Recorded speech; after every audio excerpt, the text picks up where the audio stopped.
दोस्तों कभी कभी कुछ घटनाएं केवल खबर नहीं होती बल्कि ये ऐसे हादसे होते हैं जो कुछ देर के लिए हमें सोचने पर मजबूर कर देते हैं और हमें ये महसूस करवाते हैं कि तकनीक चाहे कितनी भी उन्नत क्यों ना हो जाए, इंसान कितना भी अनुभवी क्यों ना हो जाए, आसमान हमेशा एक अनिश्चित जगह पर ही रहता है। और आज जो खबर हम आपको बताने वाले हैं वो केवल एक हादसा नहीं है बल्कि उस सफर का हिस्सा है जिसमें भारत ने खुद के दम पर एक युद्धक विमान को बनाना सीखा, उसे पूरी दुनिया के सामने उड़ाया और उसके बाद एक ऐसी घटना हुई जिसने हर भारतवासी के मन को कुछ पलों के लिए थाम लिया। दरअसल ये कहानी है भारत के अपने फाइटर जेट तेजस विमान की। दरअसल 21 नवंबर की दोपहर को दुबई के अल मखतूम एयरपोर्ट का आसमान सामान्य दिनों की तुलना में कई गुना चमकदार था और इसकी सबसे बड़ी वजह थी दुबई का एयर शो। दोस्तों यह एक ऐसा मंच है जहां दुनिया के 115 से ज्यादा देश अपने सर्वश्रेष्ठ विमानों, हेलीकॉप्टरों और आधुनिक तकनीकों का प्रदर्शन करते हैं। यहाँ पर मौजूद हर विमान दुनिया के सामने केवल ताकत नहीं दिखाता बल्कि ये भी बताता है कि उसके पीछे कितने दशकों पुराना अनुभव छिपा हुआ है, उसके पीछे कितनी मेहनत और कितने करोड़ों लोगों का सपना जुड़ा होता है। और इसी आसमान में भारत का तेजस मार्क 1 जो कि अपना आधुनिक प्रदर्शन दिखाने जा रहा था। और यह केवल एक विमान नहीं बल्कि भारत की इंजीनियरिंग का आत्मविश्वास था। और ऐसे में तेजस जैसे हल्के आधुनिक विमान की उड़ान को देखने के लिए दुनिया भर से आए डिफेंस एक्सपर्ट्स की नजरें लगातार आसमान की ओर टिकी हुई थीं। 21 नवंबर की दोपहर को दुबई के रनवे पर तेजस का इंजन दहाड़ता है और सीधे हवा में उड़ जाता है। तेजस विमान के पायलट, विंग कमांडर, एक अनुभवी और शांत दिमाग वाले अधिकारी बेमिसाल आत्मविश्वास के साथ उस विमान को नियंत्रित कर रहे थे। हवा में तेजस की कलाबाजियां दर्शकों के बीच उत्साह पैदा कर रही थी। दरअसल यह एक एरोबैटिक डिस्प्ले था जहां हर मोड़, हर टर्न और हर लूप सेकंड के हजारवें हिस्से में लिए गए निर्णयों पर निर्भर करता है। अभी तक सब कुछ बिल्कुल परफेक्ट चल रहा था लेकिन हवा में उड़ान भरते विमानों की दुनिया का सच यही है जहां पर एक एक पल काफी बड़ा होता है। यहाँ पर एक छोटा सा मोड़, एक छोटा सा टर्न और एक छोटा सा फैसला इस पूरी कहानी को बदल सकता है। जिस समय तेजस नीचे की ओर झुककर नेगेटिव जी मैन्यूवर की तैयारी कर रहा था तभी कुछ ऐसा हुआ जिसकी किसी ने उम्मीद भी नहीं की थी। दरअसल नेगेटिव जी एक ऐसा मोड़ होता है जिसमें विमान पर ग्रेविटी का असर उल्टा पड़ता है जो विमान के पायलट पर भी भारी दबाव डालता है। लेकिन उस समय का मंजर देखकर ऐसा महसूस हुआ जैसे या तो तेजस के इंजन ने अचानक पावर खो दी है या फिर कोई तकनीकी सिस्टम जवाब दे रहा है। विमान को नीचे की तरफ नहीं झुकना था लेकिन उसके बाद भी वो नीचे झुक गया। वैसे पायलट ने उसे खींचकर ऊपर लाने की कोशिश करी लेकिन शायद उस समय तेजस विमान पायलट के आदेशों का जवाब नहीं दे पाया। वही 4 से 5 सेकंड बहुत भारी थे।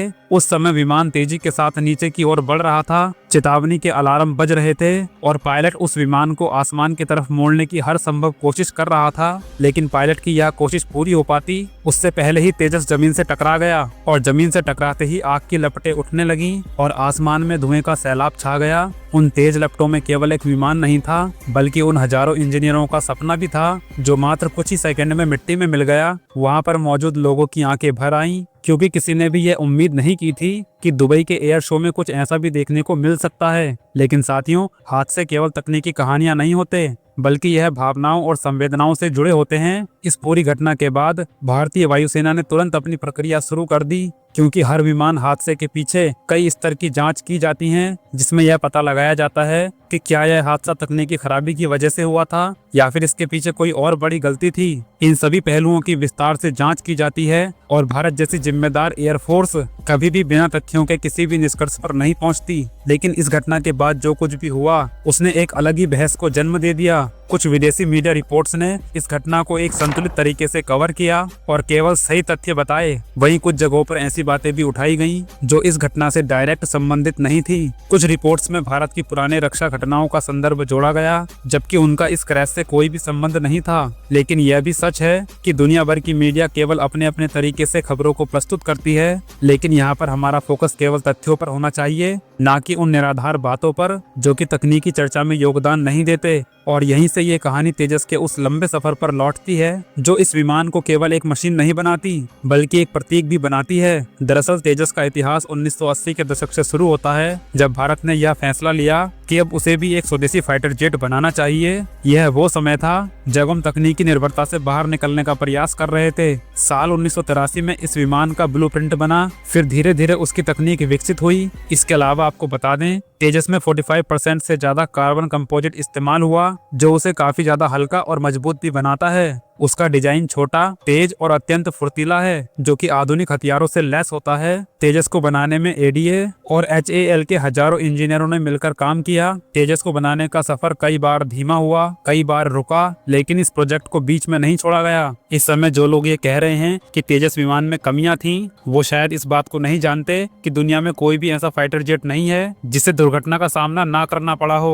अमेरिका के F-16, रूस के मिग, फ्रांस के मिराज, यानी दुनिया के लगभग हर लड़ाकू विमान ने कभी न कभी हादसे झेले हैं। और ये हादसे किसी भी तकनीक का अंत नहीं होते, बल्कि यह उन तकनीकों में सुधार करने का अवसर होते हैं। आज भारत तेजस मार्क 2 बना रहा है, एक ऐसी बॉडी जो नई पीढ़ी और ताकतवर मशीन के रूप में काम करेगी। और इसी के साथ ही एमका यानी एडवांस मीडियम कॉम्बैट एयरक्राफ्ट जैसी 5वीं पीढ़ी की तकनीक को भी विकसित कर रहे हैं, जिससे हमें यह पता चलता है कि अब भारत केवल उपभोक्ता राष्ट्र नहीं रहा, बल्कि वह निर्माता बन रहा है। और यह सफर केवल एक दिन में पूरा नहीं हुआ, बल्कि दशकों की मेहनत से तैयार हुआ है। आज दुनिया भर में लगातार तेजस की मांग बढ़ रही है। कई बड़े बड़े देशों ने इसमें रुचि दिखाई है, क्योंकि यह विमान काफी ज्यादा हल्का है, किफायती है और आधुनिक तकनीकों से लैस है। और इस एक घटना से किसी देश की धारणा नहीं बदलती, बल्कि ये घटना हमें और भी ज्यादा मजबूत बनाती है कि अब हमें अपनी तकनीकों को और भी अधिक बेहतर करना होगा, अपने तेजस सिस्टम को और भी अधिक सुरक्षित बनाना होगा और उस पायलट के प्रति सम्मान दिखाना होगा जिसने अपनी आखिरी सांस तक अपने कर्तव्य को निभाया है। दोस्तों, इस कहानी का अंत किसी आलोचना या आरोप में नहीं, बल्कि संकल्प में होना चाहिए। हादसे भले ही दुख देते हैं, लेकिन वो किसी भी देश की प्रगति को नहीं रोकते। आज भारत ने जो रास्ता चुना है वो भले ही चुनौतीपूर्ण है, लेकिन गौरवशाली भी है। तेजस केवल एक विमान नहीं, बल्कि भारत के सपनों का कैनवास है। और किसी कैनवास पर अगर एक धब्बा आ भी जाए तो उससे पूरा चित्र खराब नहीं होता, बल्कि उसमें और भी अधिक सुधार करने की प्रेरणा मिलती है। तेजस विमान भारत का सबसे आधुनिक और मल्टी रोल फाइटर जेट है, जिसे हल्की मारक क्षमता के साथ तैयार किया गया है। इसका डिजाइन पूरी तरह से भारतीय इंजीनियरिंग पर आधारित है।